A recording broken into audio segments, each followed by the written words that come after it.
आप देख रहे हैं खबर नेम हाशमी ऑफिशियल। औज़ु बिल्लाहि मिनश्शैतानिर्रजीम बिस्मिल्लाहिर्रहमानिर्रहीम। इय्याका नअबुदु व इय्याका नस्तईन। खबर name Hashmi official YouTube channel पर आप सब दोस्तों की खिदमत में सलाम पेश करता हूँ। नाज़रीन, इससे पहले कि मैं आगे बढ़ूं, आपसे दरख्वास्त है कि जिन दोस्तों ने, जिन साथियों ने, जिन नाज़रीन ने अभी तक मेरे YouTube चैनल को सब्सक्राइब नहीं किया, उनसे इंतहाई मुअद्दबाना गुजारिश है कि इसको आज ही सब्सक्राइब कर लें। तरह एक मैं आपको वाक़या सुनाता हूँ कि पाकिस्तान इंडिया में जो पहले सुपरस्टार का जिनको वो नाम मिला वो राजेश खन्ना थे। राजेश खन्ना का वो टाइप और वो इतना बड़ा पीरियड और वो मगर मैं देखता हूँ कि ज़वाल क्या चीज़ है। मैंने दो ज़वाल देखे जनाब, राजेश खन्ना साहब और रंगीला साहब। फिर आगे बात रही पे मैं बात करता हूँ। मैं जो मेरा फ्लैट है बम्बई में लोखंडवाला में, उसके साथ ही जो फ्लैट है वो राखी सामंत का है। राखी सामंत बहुत अच्छी खातून है, बहुत अच्छी है और वो अच्छी बातें करती है। उनका भाई भी एक छोटा मोटा डायरेक्टर है। अब जब इन पे डाउनफॉल था राजेश खन्ना साहब के लिए, तो वो कहीं उन्होंने बोतल का कह दिया कि यार मुझे पीनी है। वो बोतल लेने के लिए राजेश खन्ना साहब उसके घर की आके बेल देते हैं। मेरे साथ साथ था वो लड़का, बाहर निकला, मुझे उसका नाम याद नहीं है। उसने राजेश खन्ना साहब की वो बेइज्जती की, वो गालियाँ दी। मैं बाहर निकला, मैंने कहा यार कुछ तो देखो, ये कितना बड़ा आर्टिस्ट है। कहता ये होगा, हमें क्या लगे ये वो फलाना। तो मैंने ये सवाल देखा कि मैंने कहा यार ये आदमी किधर था, कहाँ डिम्पल कबाडिया, कहाँ ये वो सारा, वो क्या उसके साथ जो उसके साथ हुआ, जो उसके जितने लोगों ने उसके बाद भी एक हीरोइन उनसे अटैच हुई, वो सारा कुछ बर्बाद हो गया बंदा। अब वो इस दुनिया में नहीं है, मगर मैंने ये सवाल देखा है। और एक सवाल मैंने रंगीला साहब का देखा है कि कुबड़ा आशिक के बाद,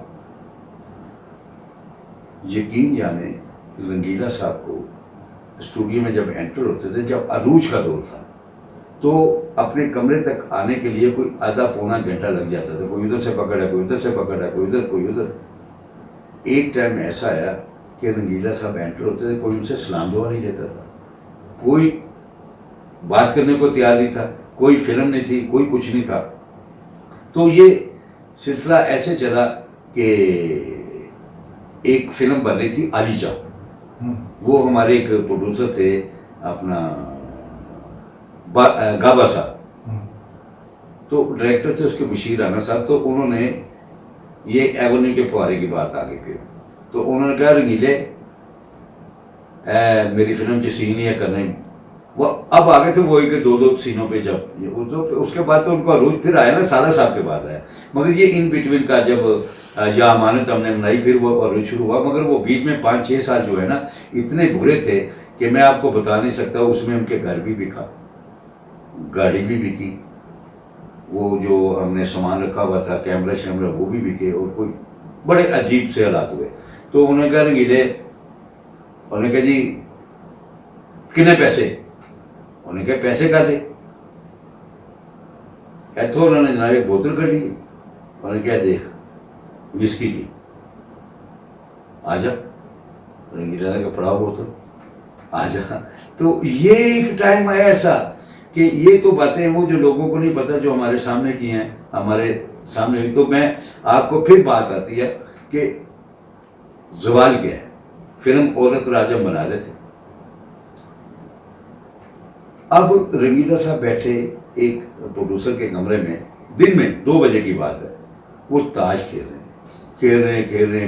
और मुझे क्या कह रहे कि फलां प्रोड्यूसर के पास जाओ, उससे पैसे लेके। वो मुझे 2000 देता था, कोई 3000 देता था, मैं लेके आता था। कहते ये कैमरा मैन है इब्राहिम बाजवा साहब, ये 3000 उनको दे दो। ठीक है जी, दे दिया। ये मेकअप वाले को दे दिया। ऐसे करके ना वो रात हो गई, मैं पैसे लाता रहा, 3-4 जगह से लाया, खत्म हो गई बात। अब रात के 2 बजे का टाइम है, ये ज़हन में रखना, सुबह ईद है, सुबह ईद है और रात के 2 बजे हैं। रगीला साहब वहाँ से निकले हैं, बिल्कुल पी पी के जो भी हालात वाक़ तो वे लगे हुए वो अपना साइड पे अपना तो अब मेरी तरफ देखे, हाँ जी, मैं कह जी, कहते चलो। अब ये बात देखें, जवाल का ये है कि अब रंगीला साहब के पास कोई पैसा नहीं है और मैं भी जो लाया था वो उन्होंने बांध दिए थे। अब हम रात के 2-3 बजे पैदल गलियों से होते हुए जा रहे हैं और उनका जो बड़ा घर था मुमताज़ सैनमा जी समनाबाद में, जो वहाँ था, तो वहाँ पे पहुँचे पैदल चलते चलते चलते चलते। अब जब उनका गेट आया तो मुझे कहते हैं कि मैं तो सोने जा रहा हूँ और तू भी अपनी हसरतों पे आंसू बहा के सो जा। 1 रुपया नहीं था मेरे पास, तो सुबह ईद थी। और मैं जावेद रज़ा साहब, एक सवाल मेरे ज़हन में था आपके लिए, पहले भी मेरा अभी आया दिमाग में, कि 2 नज़रिए हैं कि एक तो ये है कि पाकिस्तान में फिल्म इंडस्ट्री में ख़वातीन की रिस्पेक्ट नहीं की गई, ख़वातीन के साथ ज़्यादतियों के वाक़यात बहुत बड़े। दूसरा नज़रिया ये है कि नहीं जी, ख़वातीन के साथ ज़्यादतियाँ नहीं हुई, ये ख़वातीन खुद ऐसे करती हैं काम लेने के लिए, वो फंसाती हैं और ये वो, ये सारा जो जिनसी अमल है एक फिल्म इंडस्ट्री के अंदर, इसके बारे में कोई रोशनी डालेंगे? यार ये आपने बड़ा मुश्किल सवाल कर दिया है, तो आप मेरे बचपन के याद बातें आप खरीदते हैं और पता नहीं कहाँ से खरीदते हैं। देखें, ये कभी भी नहीं होता। ताली 2 हाथ से बजती है, कभी एक हाथ से ताली नहीं बजती, ये 2 हाथ से बजती है। तो जहाँ किसी का इंटरेस्ट होता है, जहाँ किसी का मुफाद होता है, जहाँ किसी के दिल की बात होती है, जहाँ किसी के प्यार की बात होती है, तो ऐसा हो जाता है। मगर ये कहना कि पाकिस्तान में ज्यादा होता है या इंडिया में भी ऐसे होता है? उधर भी ऐसे है, इधर भी ऐसे है, मगर अब ये माहौल थम चुका है। अब तो फिल्म इंडस्ट्री रही है, उधर तो है ना, इधर भी है, मगर अब थम चुका है। यहाँ देखे शुरू से मफाद परस्ती, वक्त परस्ती ये चली है, जिसको जिससे कोई लालच है, फायदा है, वो उसने किया है। मगर ये कह देना कि हर कोई ऐसा ही था, ये ऐसा नहीं था। सब बहुत बहुत शुक्रिया, आपसे मुलाकातें होती रहेंगी, क्योंकि आप एक ऐसी ज़ात है नहीं चला से भरी हुई है।